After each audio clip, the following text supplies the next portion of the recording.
Hello students, today we will see third lesson, that is indices and cube root. Now first one, numbers with rational indices. Now rational numbers, you know, they are in this form, fractions. Now indices also, you know, last year we learned this. It was simple numbers 2, 3, 4, 5 like that as index. Now we will see fraction as index. Now see, square of the number, it is written as 5 raised to 2.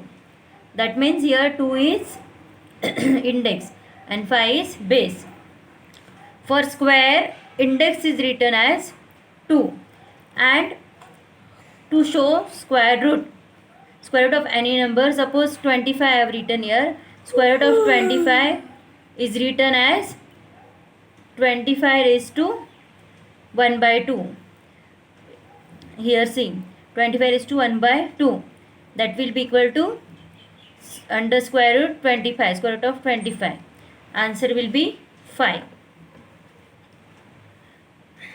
Now see, similarly 1 by 3, 1 by 4, 1 by 5. How will read this? 3 number is there, means cube root. If 1 by 2 will be there, square root, cube root, then 4th root, 5th root, 6th root, 7th root, 8th root, 9th root, up to nth root. We have to read like this. That means square of any number will be square of base, which will be the number. Then see, now like this way 3.1 practice set we have to solve. First question is there. You can see this first question, express the following numbers in index form. Here it is given in expression form. How we will read this? Now 5th root of 13.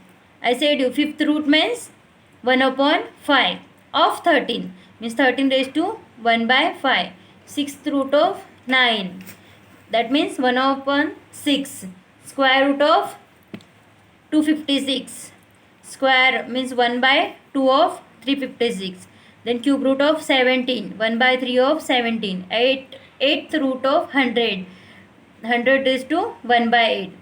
Gives 7th root of 30, 1 by 7 of 30. In this way you have to write.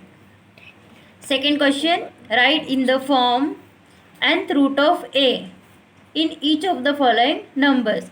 Now see, first question what we did in expression form, it is how we will read that in that form it is given, that means in words. Now we have written in index form, that means in expression form. Here in expression form it is given, we have to write in word form. Exactly opposite it is. See, 5th root of 13, that is the first question. It is 13, 5th root it is 1 upon 5. If 4th root will be there, 13 raised to 1 upon 4. And remember how you have to write, base should be little bigger and index should be little smaller. Understood? It should be like this. Then see, second question in the form of nth root of a.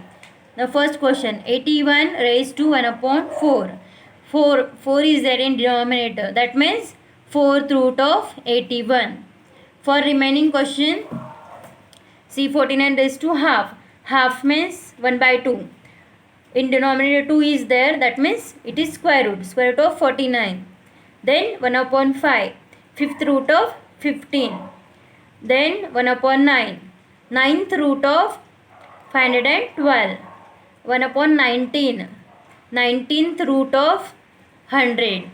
Then 1 upon 7 of 6, 7th root of 6. Like this way you have to complete this practice set 3.1. Very simple it is. What you will do in question number 1, exactly opposite thing you have to do in question number 2. Then next,